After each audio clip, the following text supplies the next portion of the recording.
ಸುಮಾರು ಜನ investors mutual fund ಅಲ್ಲಿ ಇನ್ವೆಸ್ಟ್ಮೆಂಟ್ ಮಾಡ್ತಿರ್ತಾರೆ. ಆದ್ರೆ ಸುಮಾರು ಜನರಿಗೆ ಲಾರ್ಜ್ ಕ್ಯಾಪ್ ಮ್ಯೂಚುವಲ್ ಫಂಡ್ ಅಂದ್ರೇನು, ಮಿಡ್ ಕ್ಯಾಪ್ ಅಂದ್ರೇನು, ಸ್ಮಾಲ್ ಕ್ಯಾಪ್ ಅಂದ್ರೇನು, ಅಲ್ಲಿ ಇನ್ವೆಸ್ಟ್ಮೆಂಟ್ ಮಾಡೋದ್ರಿಂದ ನಮ್ಗೆ ಏನ್ ಬೆನಿಫಿಟ್ ಸಿಗುತ್ತೆ, ಅಲ್ಲಿರುವಂತ ಕೀ ರಿಸ್ಕ್ ಏನು, ಈ ರೀತಿ ಸುಮಾರು ವಿಷಯಗಳು ಗೊತ್ತಿರೋದಿಲ್ಲ. ಅದಕ್ಕೋಸ್ಕರ ಅವ್ರಿಗೆ ಸರಿಯಾದ ಪೋರ್ಟ್ಫೋಲಿಯೋನ ಬಿಲ್ಡ್ ಮಾಡೋದಕ್ಕೆ ಆಗ್ತಿರೋದಿಲ್ಲ. ಆ ಕಾರಣಕ್ಕೋಸ್ಕರ ಈ ಒಂದು ವಿಡಿಯೋದಲ್ಲಿ ಲಾರ್ಜ್ ಕ್ಯಾಪ್ ಅಂದ್ರೇನು, ಮಿಡ್ ಕ್ಯಾಪ್ ಅಂದ್ರೇನು, ಸ್ಮಾಲ್ ಕ್ಯಾಪ್ ಅಂದ್ರೇನು, ಅಲ್ಲಿರುವಂತ ರಿಸ್ಕ್ ಏನು, ಅಲ್ಲಿ ಇನ್ವೆಸ್ಟ್ಮೆಂಟ್ ಮಾಡೋದ್ರಿಂದ ನಮ್ಗೆ ಏನ್ ಬೆನಿಫಿಟ್, ಈ ರೀತಿ ಎಲ್ಲ ವಿಷಯಗಳನ್ನ ಒನ್ ಬೈ ಒನ್ ಡಿಸ್ಕಷನ್ ಮಾಡ್ತಾ ಹೋಗ್ತೀನಿ. ಸ್ನೇಹಿತರೆ, ವಿಡಿಯೋ ಸಖತ್ ಇಂಟ್ರೆಸ್ಟಿಂಗ್ ಆಗಿರುತ್ತೆ. ಕೊನೆವರೆಗೂ ಈ ವಿಡಿಯೋನ ತಪ್ಪದೆ ನೋಡಿ. Let's get started. ಸ್ನೇಹಿತರೆ, ವಿಷಯವನ್ನ ಸ್ಟಾರ್ಟ್ ಮಾಡೋದಕ್ಕಿಂತ ಮುಂಚೆ ಸಣ್ಣದೊಂದು ರಿಕ್ವೆಸ್ಟ್. ಯಾರೆಲ್ಲ ಇನ್ನೂ ಕೂಡ ನನ್ನ ಯೂಟ್ಯೂಬ್ ಚಾನಲ್ನ ಸಬ್ಸ್ಕ್ರೈಬ್ ಮಾಡಿಲ್ಲ, ದಯವಿಟ್ಟು ನನ್ನ ಯೂಟ್ಯೂಬ್ ಚಾನಲ್ನ ಸಬ್ಸ್ಕ್ರೈಬ್ ಮಾಡಿ. ನಿಮ್ಮ ಸಹಾಯ ಸಹಕಾರ ನಮಗೆ ಖಂಡಿತ ಬೇಕಾಗತ್ತೆ. ಸೊ ನೀವು ಹೆಚ್ಚು ಹೆಚ್ಚು ಸಹಾಯ ಸಹಕಾರ ಕೊಟ್ಟಿದ್ದೆ ಆದ್ರೆ ನಾನು ಹೆಚ್ಚು ವಿಡಿಯೋಗಳನ್ನ ಮಾಡಬಹುದು, ನಿಮ್ಮನ್ನ ಎಜುಕೇಟ್ ಮಾಡೋದಕ್ಕೆ ಅದು ಹೆಲ್ಪ್ ಮಾಡುತ್ತೆ. ಅದಕ್ಕೋಸ್ಕರ ವಿತೌಟ್ ಮಿಸ್ ನನ್ನ ಯೂಟ್ಯೂಬ್ ಚಾನಲ್ನ ಸಬ್ಸ್ಕ್ರೈಬ್ ಮಾಡಿ. ಅದ್ರ ಜೊತೆಗೆ ನಾನೊಬ್ಬ ಸರ್ಟಿಫೈಡ್ ಮ್ಯೂಚುವಲ್ ಫಂಡ್ ಅಡ್ವೈಸರ್. ನಿಮ್ಗೆ ಏನಾದರೂ ಸ್ಟಾಕ್ಸ್ ಮತ್ತು ಮ್ಯೂಚುವಲ್ ಫಂಡ್ ಪೋರ್ಟ್ಫೋಲಿಯೋನ ಬಿಲ್ಡ್ ಮಾಡೋದಕ್ಕೆ ನನ್ನ ಕಡೆಯಿಂದ ಫ್ರೀ ಆಗಿ ಸಪೋರ್ಟ್ ಬೇಕು ಅಂತಂದ್ರೆ ಕೆಳಗಡೆ ಕಾಣ್ತಿರುವಂತ ವಾಟ್ಸ್ಆಪ್ ನಂಬರ್ ಅಲ್ಲಿ ನನ್ನನ್ನು ಕಾಂಟ್ಯಾಕ್ಟ್ ಮಾಡಿ, ನಿಮ್ಗೆ ಡೆಫಿನೆಟ್ ಆಗಿ ಹೆಲ್ಪ್ ಮಾಡ್ಕೊಡ್ತೀನಿ. ಸ್ನೇಹಿತರೆ, ಮೊದಲನೇದಾಗಿ ಸ್ಟಾಕ್ ಮಾರ್ಕೆಟ್ ನಲ್ಲಿ 3 ರೀತಿ ಕಂಪನಿಗಳಿರುತ್ತೆ: ಲಾರ್ಜ್ ಕ್ಯಾಪ್, ಮಿಡ್ ಕ್ಯಾಪ್ ಮತ್ತು ಸ್ಮಾಲ್ ಕ್ಯಾಪ್ ಅಂತ ಹೇಳಿ.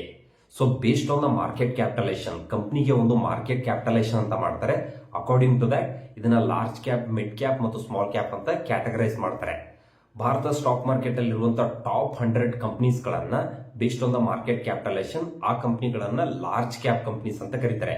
ಉದಾಹರಣೆಗೆ Reliance, Titan, HDFC bank, TCS ಇವೆಲ್ಲವೂ ಲಾರ್ಜ್ ಕ್ಯಾಪ್ ಕಂಪನಿಗಳು.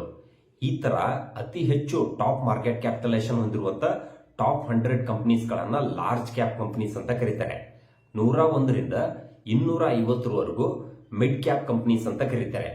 250ರಿಂದ ಕೆಳಗಡೆ ಇರುವಂತ ಎಲ್ಲಾ ಕಂಪನಿಗಳನ್ನ ಸ್ಮಾಲ್ ಕ್ಯಾಪ್ ಕಂಪನೀಸ್ ಅಂತ ಕರೀತಾರೆ. ಸ್ನೇಹಿತರೆ, ಲಾರ್ಜ್ ಕ್ಯಾಪ್ ಕಂಪನಿಗಳು they are the market leader.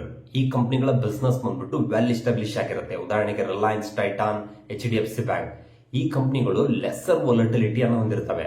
ನಿಮ್ಗೆ ಕನ್ಸಿಸ್ಟೆಂಟ್ ಆದ ರಿಟರ್ನ್ ನ ಜನರೇಟ್ ಮಾಡುವಂತ ಚಾನ್ಸಸ್ ಇಲ್ಲಿ ಜಾಸ್ತಿ ಇರುತ್ತೆ. ಎರಡನೇದು ಬಂದ್ಬಿಟ್ಟು ಮಿಡ್ ಕ್ಯಾಪ್ ಕಂಪನಿಗಳು. ಈ ಕಂಪನಿಗಳು they are in the phase of growth ಮತ್ತು ಎಕ್ಸ್ಪಾನ್ಷನ್ ಫೇಸ್ ಅಲ್ಲಿ ಇರುತ್ತೆ. ಸೊ ನೀವು ಲಾಂಗ್ ಟರ್ಮ್ ಇನ್ವೆಸ್ಟ್ಮೆಂಟ್ ಮಾಡಿದಾಗ ಇಲ್ಲಿ ಮಲ್ಟಿ ಬ್ಯಾಗರ್ ರಿಟರ್ನ್ ಜನರೇಟ್ ಆಗೋ ಚಾನ್ಸಸ್ ಜಾಸ್ತಿ ಇರುತ್ತೆ. ಮೂರನೇದು ಬಂದ್ಬಿಟ್ಟು ಸ್ಮಾಲ್ ಕ್ಯಾಪ್ ಕಂಪನೀಸ್. ಇಲ್ಲಿ ಹೈ ರಿಸ್ಕ್ ಹೈ ರಿಟರ್ನ್ ಇರುತ್ತೆ. ಯಾಕಂತಂದ್ರೆ these companies they are in the phase of just start up, ಆರಂಭಿಕ ಹಂತದಲ್ಲಿ ಇರುತ್ತೆ. ಇಲ್ಲಿ ನೀವು ಇನ್ವೆಸ್ಟ್ಮೆಂಟ್ ಮಾಡಬೇಕು ಅಂತಂದ್ರೆ ನಿಮ್ಮ ಇನ್ವೆಸ್ಟ್ಮೆಂಟ್ ಹಾರಿಜಾನ್ 8 ವರ್ಷ 10 ವರ್ಷ ಇದ್ದಾಗ ನಿಮ್ಗೆ ಇಲ್ಲಿ ಒಂದು ಒಳ್ಳೆ ರಿಟರ್ನ್ ಜನರೇಟ್ ಆಗೋ ಚಾನ್ಸಸ್ ಜಾಸ್ತಿ ಇರುತ್ತೆ. ಸ್ನೇಹಿತರೆ, ನೀವೇನಾದ್ರೂ ಸ್ಟೇಬಲ್ ರಿಟರ್ನ್ ಎಕ್ಸ್ಪೆಕ್ಟ್ ಮಾಡ್ತಾ ಇದೀರ ಅಂತಂದ್ರೆ ಲಾರ್ಜ್ ಕ್ಯಾಪ್ ಮ್ಯೂಚುವಲ್ ಫಂಡ್ ಅಲ್ಲಿ ನೀವು ಇನ್ವೆಸ್ಟ್ಮೆಂಟ್ ಮಾಡಬಹುದು. ಇಲ್ಲ ನಾನು ಸ್ವಲ್ಪ ರಿಸ್ಕ್ ತಗೊಂತೀನಿ ಅಂತಂದ್ರೆ mid cap category mutual fund ಅಲ್ಲಿ ನೀವು ಇನ್ವೆಸ್ಟ್ಮೆಂಟ್ ಮಾಡಬಹುದು. ಇಲ್ಲ ನಾನು ಲಾಂಗ್ ಟರ್ಮ್ ಇನ್ವೆಸ್ಟ್ಮೆಂಟ್ ಮಾಡ್ತೀನಿ ಪ್ಲಸ್ ನನ್ನ ರಿಸ್ಕ್ ನ ತಗೊಳ್ಳುವಂತ ಶಕ್ತಿ ನನಗಿದೆಯಾ ಅಂತಂದ್ರೆ definitely you can invest into small cap category mutual fund. Small cap category mutual funds ಅಲ್ಲಿ ಇನ್ವೆಸ್ಟ್ಮೆಂಟ್ ಮಾಡೋದ್ರಿಂದ ನಮ್ಗೆ ಏನೆಲ್ಲ ಬೆನಿಫಿಟ್ ಇದೆ ಅಂತಂದ್ರೆ, ಮೊದಲನೇದಾಗಿ ಬಂದ್ಬಿಟ್ಟು multi bagger return.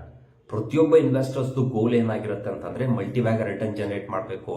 100 times 200 times return ನ ಜನರೇಟ್ ಮಾಡಬೇಕು ಅಂತಂದ್ರೆ definitely you should invest into small cap category mutual fund.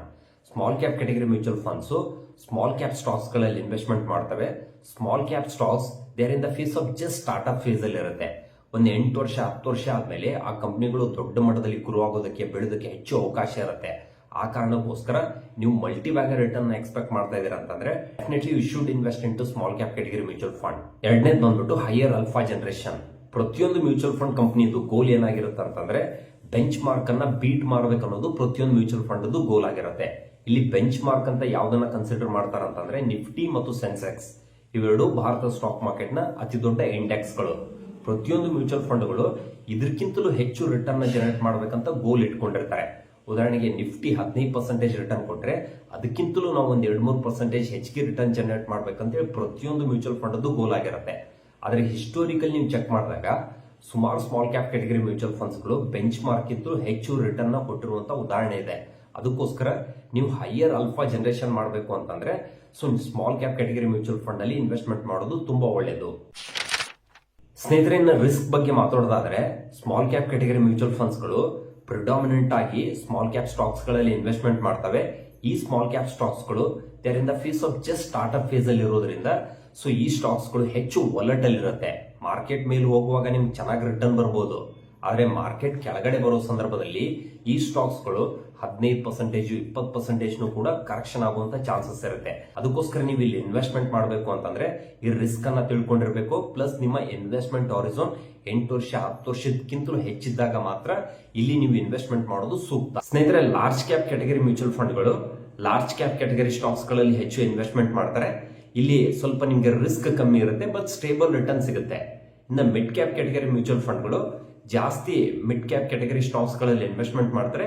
ಇಲ್ಲಿ ಸ್ವಲ್ಪ ರಿಸ್ಕ್ ಇರುತ್ತೆ, ಆದ್ರೆ ಒಳ್ಳೆ ಗ್ರೋತ್ ಸಿಗುತ್ತೆ ನಿಮ್ಗೆ. ಸ್ಮಾಲ್ ಕ್ಯಾಪ್ ಕ್ಯಾಟಗರಿ ಮ್ಯೂಚುವಲ್ ಫಂಡ್ಗಳು ಹೆಚ್ಚು ಸ್ಮಾಲ್ ಕ್ಯಾಪ್ ಕ್ಯಾಟಗರಿ ಸ್ಟಾಕ್ಸ್ ಗಳಲ್ಲಿ ಇನ್ವೆಸ್ಟ್ಮೆಂಟ್ ಮಾಡ್ತಾರೆ. ಇಲ್ಲಿ ಹೈ ರಿಸ್ಕ್ ಇರುತ್ತೆ, ಹೈ ರಿಟರ್ನ್ ಸಿಗುತ್ತೆ ನಿಮ್ಗೆ. ನೀವೇನಾದ್ರೂ ಸ್ಟೇಬಲ್ ರಿಟರ್ನ್ ಎಕ್ಸ್ಪೆಕ್ಟ್ ಮಾಡ್ತಾ ಇದ್ರೆ ಲಾರ್ಜ್ ಕ್ಯಾಪ್ ಅಲ್ಲಿ ಇನ್ವೆಸ್ಟ್ಮೆಂಟ್ ಮಾಡಿ. ಸ್ವಲ್ಪ ಗ್ರೋತ್ ಬೇಕು ನನಗಂತಂದ್ರೆ mid cap category mutual fund ಅಲ್ಲಿ ಇನ್ವೆಸ್ಟ್ಮೆಂಟ್ ಮಾಡಿ. ಇಲ್ಲ ನಾನು ಲಾಂಗ್ ಟರ್ಮ್ ಇನ್ವೆಸ್ಟ್ಮೆಂಟ್ ಮಾಡ್ತೀನಿ, ಒಳ್ಳೆ ರಿಟರ್ನ್ ಎಕ್ಸ್ಪೆಕ್ಟ್ ಮಾಡ್ತೀನಿ ಅಂತಂದ್ರೆ ರಿಸ್ಕ್ ತಗೊಳ್ಳೋದಕ್ಕೆ ರೆಡಿ ಇದೀನಿ ಅಂತಂದ್ರೆ small cap category mutual fund ಅಲ್ಲಿ ಇನ್ವೆಸ್ಟ್ಮೆಂಟ್ ಮಾಡಿ. ಈ ಒಂದು ವಿಡಿಯೋದಲ್ಲಿ ಲಾರ್ಜ್ ಕ್ಯಾಪ್ ಮ್ಯೂಚುವಲ್ ಫಂಡ್ ಅಂದ್ರೇನು, ಮಿಡ್ ಕ್ಯಾಪ್ ಅಂದ್ರೇನು ಮತ್ತು ಸ್ಮಾಲ್ ಕ್ಯಾಪ್ ಅಂದ್ರೇನು ಅಂತ ಅನ್ನೋದನ್ನ 1 by 1 ಡಿಸ್ಕಷನ್ ಮಾಡಿದ್ವಿ. ಸ್ನೇಹಿತರೆ, ಈ ವಿಡಿಯೋ ನಿಮಗೆ ಇಷ್ಟ ಆದ್ರೆ ತಪ್ಪದೆ ಸಬ್ಸ್ಕ್ರೈಬ್ ಮಾಡಿ, ನಿಮ್ಮ ಸ್ನೇಹಿತರೊಂದಿಗೆ ಈ ವಿಡಿಯೋನ ಶೇರ್ ಮಾಡಿ. ಅದರ ಜೊತೆಗೆ ನಾನೊಬ್ಬ ಸರ್ಟಿಫೈಡ್ ಮ್ಯೂಚುವಲ್ ಫಂಡ್ ಅಡ್ವೈಸರ್. ನಿಮ್ಗೆ ಏನಾದರೂ ನನ್ನ ಕಡೆಯಿಂದ 1-to-1 ಸಪೋರ್ಟ್ ಬೇಕು, ಕನ್ಸಲ್ಟೇಷನ್ ಬೇಕು ಅಂತಂದ್ರೆ ಕೆಳಗಡೆ ಕಾಣ್ತಿರುವಂತ ನಂಬರ್ಲಿ ನನ್ನನ್ನು ಕಾಂಟ್ಯಾಕ್ಟ್ ಮಾಡಿ. ನಿಮ್ಗೆ ಡೆಫಿನೆಟ್ ಆಗಿ ಹೆಲ್ಪ್ ಮಾಡ್ಕೊಡ್ತೀನಿ. ಸ್ನೇಹಿತರೆ, ಮತ್ತೆ ಮುಂದಿನ ವಿಡಿಯೋದಲ್ಲಿ ಹೊಸ ಟಾಪಿಕ್ ನೊಂದಿಗೆ ನಿಮ್ಮೆಲ್ಲರನ್ನ ಭೇಟಿ ಆಗ್ತೀನಿ. Till then take care, see you all, love you.